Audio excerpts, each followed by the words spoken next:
আজকের আবহাওয়াটা দেখছেন মারাত্মক কিন্তু সুন্দর, যেমন সুন্দর তেমন কিন্তু ভয়ানকও বলতে পারেন, কারণ আজকে কিন্তু ঝড় হওয়ার কথা। তাই ভাবলাম যেহেতু রাত্রে হবে ঝড়, তো দিনের বেলাটা একটু এনজয়ের মধ্যে দিয়ে কাটানো যাক। তাই কিন্তু একটা মারাত্মক টেস্টি রেসিপির সাথে আজকের এই দিনটা কাটিয়েছিলাম। তো ভাবলাম সেটাই আপনাদের সাথে একটু শেয়ার করে নিই। আর এই রান্নার ভিডিওটা কিন্তু শ্যুট করেছিলাম আমার রান্নার চ্যানেলের জন্য। গোছগাছগুলো এই চ্যানেলে কিন্তু করে নিয়েছি, তাই কিন্তু আপনাদের সাথে টুকটুক করে শেয়ার করে নিলাম।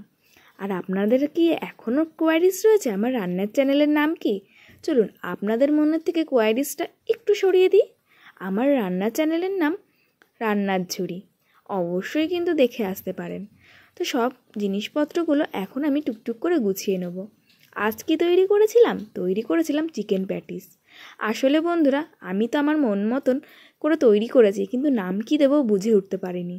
তাই ভাবলাম চিকেন প্যাটিসটাই নাম দিই, বেস্ট হবে। আপনারাও কিন্তু দেখে জানাবেন কেমন হয়েছে। তো পেঁয়াজ, রসুন, আদা, লঙ্কা এইগুলো সব পরিমাণই দিয়েছিলাম, সেগুলোই এখন টুকটুক করে কেটে নিচ্ছি। আর আমার ভাই থাকলে তো কোনো কথাই নেই, এই যে রসুনগুলো দেখছেন এগুলো কিন্তু টুকটুক করে ছাড়িয়ে দেয়। এখন যেহেতু ও একটু খেলা করছে, এর জন্য আর ওকে বলিনি যে ভাই তুই করে দে। এখানে দেখছি কাকি ঝাঁটার কাঠি কেটে সুন্দর করে শুকাতে দিয়েছে। আসলে রোদ তো নেই, যেটু খাওয়া হচ্ছে ওটুকে হলেও টেনে যাবে, যেহেতু ঝড় বৃষ্টি আসার কথা, কাজগুলো কাকি এগিয়ে নিচ্ছিল।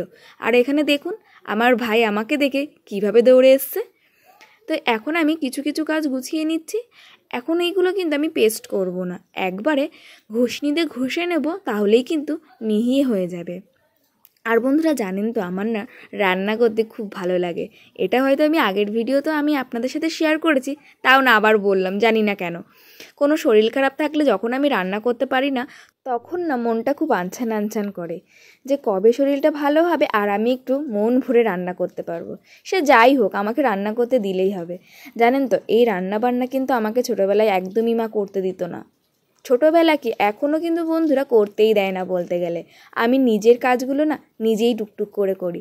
আর কিছু কিছু রান্না জানেন ছোটোবেলার থেকে আমি ঠাম্মার কাছেই করতাম। হ্যাঁ, আমাকে ঠাম্মা বলতো কর, কোনো অসুবিধা নেই। ঠাম্মাও আমাকে হেল্প করে দিত, আমি রান্না বান্না করতাম। এইসব কিন্তু ঠাম্মার কাছ থেকেই শেখা। কিন্তু রান্নাবান্নাগুলো আমার মার কাছ থেকেই শেখা। আমার মা জানেন তো খুব টেস্টি টেস্টি রান্না করে। হ্যাঁ, আপনারাও বলবেন যে আপনাদের মারাও টেস্টি টেস্টি রান্না করে। সত্যি সকল মারা না তাদের বাচ্চাদের জন্য বলুন বা পরিবারের জন্য বলুন, খুব আদর যত্ন করে রান্না করে, এবং তাদের বাচ্চাদের কাছে তাদের মার রান্নাটাই কিন্তু সর্বপ্রথম মনে হয় যে বেস্ট রান্না। জানি না কার মনে হয়, কিন্তু আমার কিন্তু খুব ভালো লাগে আমার মার রান্নাটাই। কোনো জায়গায় খেতে গেলে মনে হয় আমার মার রান্নাটাকে আমি মিস করছি। দেখুন গল্পে সব কিছু কিন্তু কি সুন্দর গুছিয়ে নিয়েছি। আদা, রসুন, পেঁয়াজ হালকা করে একটু ছেঁচে নিয়েছি। আসল কথা বন্ধুরা, কারেন্ট ছিল না, তাই আর মিক্সারটা ইউজ করতে পারিনি। আর এইগুলো যে হাতে বেটে নেব, ভাবলাম এইটুকু মশলার জন্য আবার হাতে বাটতে যাব, তার থেকে ভালো সুন্দর করে ছেঁচনি দিয়েই ছেঁচে নিই, তাহলেও কিন্তু সুন্দর দেখতে পারবেন, ব্লেন্ডই হয়ে গেছে। এরপরে চিকেনগুলো কেটে নিয়েছিলাম, যেহেতু আজকে চিকেন স্যান্ডউইচ করব। আর জানেন তো বন্ধুরা, আমাদের বাড়িতে বলতে পারেন এটা একটা রুটিন হয়ে গেছে। যেদিন মাংস হবে সেদিন আমার জন্য মাংস আলাদা করে মা তুলেই রেখে দেবে।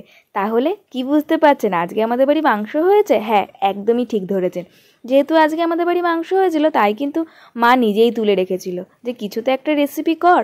তার জন্যই ভাবলাম চিকেন দিয়ে কিছু একটা রেসিপি করা যাক। আবহাওয়াটা যেমন সুন্দর, তাহলে একটা সুন্দর রেসিপি করলে হয়তো সবার মনটা একটু ভালো করতে পারবো।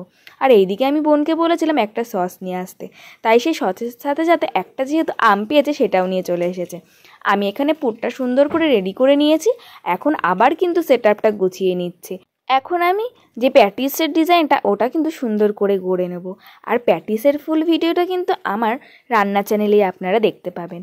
এই যে ডোটা নিয়ে এসে এখন আমি সুন্দর করে বেলে নিচ্ছি। আর জানেন তো আমি না বেলতে পারি ঠিকই, কিন্তু ঠিকঠাক গোল হয় কি না আমি বলতে পারবো না। আমার কাছে না আমি যে কাজগুলো করি আমার মনে হয় আমি ঠিকঠাকই করতে পারি। আপনারা কিন্তু কমেন্ট করে জানাবেন যে আমি ঠিকঠাক করে করতে পারছি কি না। হতেও পারে এটা যেহেতু পুরোপুরি ময়দাতে করেছি, ঠিকঠাক করে গোল করতেও পারছি না। জানি না কেন, আমি না ছোটোবেলা জানেন একটা বুদ্ধি অ্যাপ্লাই করতাম। এটা কারা কারা করেছেন অবশ্যই কমেন্ট করে জানাবেন। এই যে প্রথমে রুটিটা বেলতাম, বেলার পরে কি করতাম, যে তখন তো আর গোল হতো না, তখন কি করতাম, যেই গোল একটা বড় বাটি নিতাম, যেই বাটিটা একদম গোল সেই বাটি নিয়ে সুন্দর করে কেটে নিতাম। কেটে নিয়ে সুন্দর করে তারপরে রুটিটা ছেঁকে নিতাম, তাহলে গোল গোল রুটি হয়ে যেত। ওইভাবে না স্কুলে টিফিন করে নিতাম মাঝেই মাঝে। তারপরে বান্ধবীরা বলতো, বাহ তুই এত সুন্দর রুটি করতিস না। আমি কিন্তু সত্যি কথাটাই ওদের জানিয়ে দিতাম। আর এই দিকে দেখুন অঝোরে বৃষ্টি নেমেছে, আমি এইদিকে রেসিপি রান্না করছি, তার সাথে সাথে যেহেতু রাত্রের বেলা ঝড় বৃষ্টি নামবে, কাকি কিন্তু সেই ভয়ে ভয়ে ভাইকে আগে বিকালবেলাই পড়িয়ে নিয়েছে। তারপরে এখানে টুকটুক করে আমি কিন্তু ডিজাইনটা কমপ্লিট করে নিচ্ছি। আর এই ডিজাইনটা না কি সুন্দর না বলুন, আমার না খুবই ভালো লেগেছে। অনেক দিন ধরে ইচ্ছা ছিল এই একটা স্যান্ডউইচ, স্যান্ডউইচ বলছি কেন তখন থেকে, ওই তো করছি প্যাটিস্ট আর বারবার হয়ে যাচ্ছে স্যান্ডউইচ। নামটা যেহেতু একটু ইউনিক, এর জন্যে বারবার আমার মাথা থেকে গুলিয়ে যাচ্ছিল। তো প্রথমেই তো একটা সুন্দর করে রেডি করে নিয়েছিলাম, এবার আর একটাও কিন্তু সুন্দর করে এখানে গড়ে নিচ্ছি। অনেকগুলোই কিন্তু গড়ে নিয়েছিলাম, যেহেতু জানেন আমাদের বাড়িতে কিন্তু পরিবারটা একটু বড়। জানেন তো আমার এরকম জয়েন্ট ফ্যামিলিতে থাকতে খুব ভালো লাগে। ও আপনাদের তো বলাই হয়নি, আমাদের জানেন জয়েন্ট ফ্যামিলি। হ্যাঁ, আমাদের কিন্তু হাড়ি আলাদা হলেও আমাদের ফ্যামিলিটা এখনও জয়েন্ট। আপদ বলুন, বিপদ বলুন, যাই বলুন, সব কিছু আমাদের একই সাথে হয়। তাই কিন্তু আমাদের ভাই বোনের সাথেও খুব মিল। আমার ভাই জানেন আমার মতনই, যেমন রান্না করতে ভালোবাসে, তেমন কিন্তু নিজের কাজ নিজে করতে খুব ভালোবাসে। হ্যাঁ, আমার বোনও করতে কিন্তু খুবই ভালোবাসে, কিন্তু কি এখন যেহেতু বোনের পড়াশোনার খুব চাপ, এর জন্য কিন্তু ও অতটা করতে পারে না। আমাকে কিন্তু টুকটাক কাজে ও এগিয়ে দেয়। যেমন আজকে ঝড় বৃষ্টি বলে সবই কিন্তু পড়াঠড়া বন্ধ, আর এইদিকে তো গরমের ছুটির জন্য স্কুলও বন্ধ। তাই কিন্তু দুই ভাই বোনে পরের দিকে এসে আমাকে সুন্দর করে সব কিছু গুছিয়ে দিয়েছে। গল্প করতে করতে কিন্তু আজকের রেসিপিটা এখানেই শেষ করছি, তার সাথে সাথে ভিডিওটা এখানেই শেষ করছি। বন্ধুরা, টাটা।